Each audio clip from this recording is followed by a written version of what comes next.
దేవుని ఘనమైన నామమునకు స్తోత్రములు.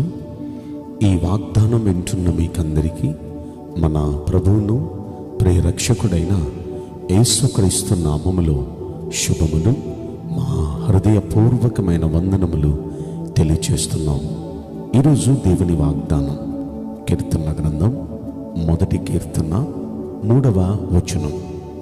నీవు చేయునదంతయో సఫలమగును.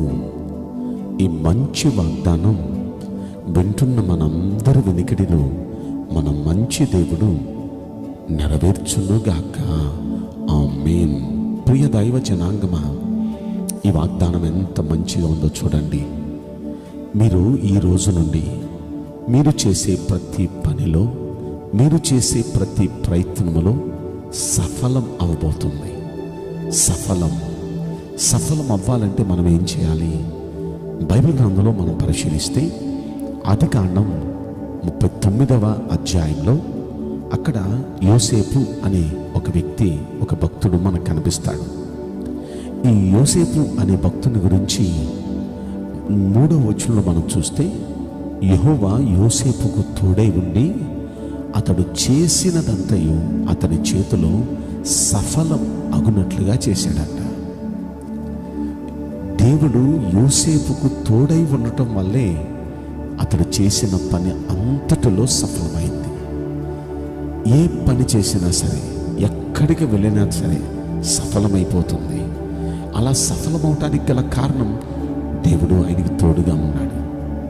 కాబట్టి ప్రియ దైవ జనాంగమా, ఈరోజు దేవుడు మనకు తోడై ఉంటే మనం ఏ పని పట్టుకున్నా, మనం ఎక్కడికి వెళ్ళినా సఫలమవుతుంది. ఆ పని, ఆ ప్రయత్నం సఫలమవుతుంది. కనుక ఆయన తోడు యోసేపుకి ఎందుకు తోడు వెళ్ళాడు? యోసేపు మంచి భక్తుడు, దేవుని యందు భయభక్తులు కలిగిన భక్తుడు, ప్రతి విషయంలో దేవునికి భయపడే వ్యక్తి. పాపం తనను తరుముతున్నా సరే పాపానికి దూరంగా పారిపోయే వ్యక్తి, పరిశుద్ధతను ఎంతో జాగ్రత్తగా కాపాడుకున్న వ్యక్తి, తన పరిశుద్ధతను కాపాడుకుంటూ పాపం తను ప్రేరేపించిన తను ఒప్పుకోకుండా ఆ పాపానికి దూరంగా ఉంటూ నియమ నిబంధనలు, భక్తిలో నియమ నిబంధనలు పాటిస్తూ ఎంతో జాగ్రత్తగా తన భక్తి చేసేవాడు. అందుకే దేవుడు అతనికి తోడుగా ఉన్నాడు. అతడు పోతీఫర్ ఇంట్లో ఉంటే పోతీఫర్ ఇంట్లో చేసిన పని యావత్తూ సఫలమవుతుంది. అతని మీద నింద వేసి జైల్లో వేస్తే జైల్లో కూడా అతన్ని దేవుడు ఆశీర్వదిస్తూ వచ్చాడు. అంత మాత్రమే కాదు, దేశానికి అతన్ని ఒక ప్రధానమంత్రి స్థాయిలో లేక ఒక రాజుగా అతన్ని కూర్చోబెడితే ఆ వ్యక్తిని బట్టి, అతని పరిపాలన చేస్తున్న విధానాన్ని బట్టి ఆ దేశంలో ప్రపంచమంతా కరువు వచ్చినా ఆ దేశంలో కరువు రాకుండా దేవుడు కాపాడాడు. ఇలా మనం ఆలోచిస్తే యోసేపు ప్రయత్నమే కాదు, యోసేపు ప్రార్థన, యోసేపు పని అంత సఫలమైంది.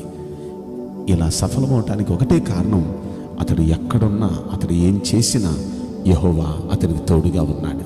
కాబట్టి వాగ్దానం వింటున్న మనందరికి కూడా మన ప్రభు తోడుగా ఉండబోతున్నాడు. తోడుగా ఉంటే అన్ని సఫలమే.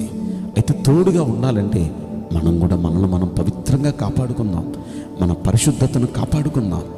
ఆయన మనకు కూడా తోడుగా ఉండటానికి ఇష్టపడుతున్నాడు. అయితే అలా తోడుగా ఉంటే మన ప్రయత్నాలు సఫలమవుతాయి అని విన్నాం కదా.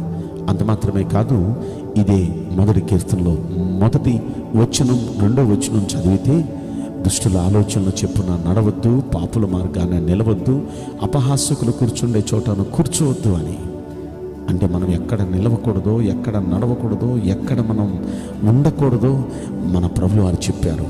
అలా మనం జాగ్రత్తలు తీసుకొని ఆయన ధర్మశాస్త్రాన్ని దివారాత్రులు ధ్యానించి ఆ ధర్మశాస్త్రాన్ని అనుసరించి నడిస్తే ఖచ్చితంగా మనం ఏ పని చేసినా, ఎక్కడికి వెళ్ళినా మన ప్రయత్నాలు సఫలమవుతాయి. కనుక ఈ వాగ్దానం వింటున్న ప్రతి వ్యక్తి ఈ విధంగా జీవించి మీ ప్రయత్నాలు సఫలమయ్యేటట్టుగా చూసుకుంటారా? మనస్ఫూర్తిగా దైవజనునిగా నేను కోరుకుంటున్నాను. ఈరోజు మొదలుకొని మీరు చేసే ప్రతి ప్రయత్నంలో, ప్రతి పనిలో సఫలం అనుగ్రహించబడునుగాక. ఆమేన్. నేను మీకోసం ప్రార్థన చేయబోతున్నాను. పరిశుద్ధుడా, ప్రేమగల యేసురాజా, మీ పరిశుద్ధ బంగారు పవిత్రమైన నామమునకు నిండు మనసుతో కోట్ల కొలదిగా స్తుతులు, స్తోత్రములు, వందనాలు చెల్లిస్తున్నాం. ఈ వాగ్దానం వింటున్న ప్రియుల జీవితంలో దయచేసి ఈ వాగ్దానం నెరవేర్చి కృప చూపించండి. నిశ్చయంగా మీ ప్రియబడులకు మేలు కలిగించండి.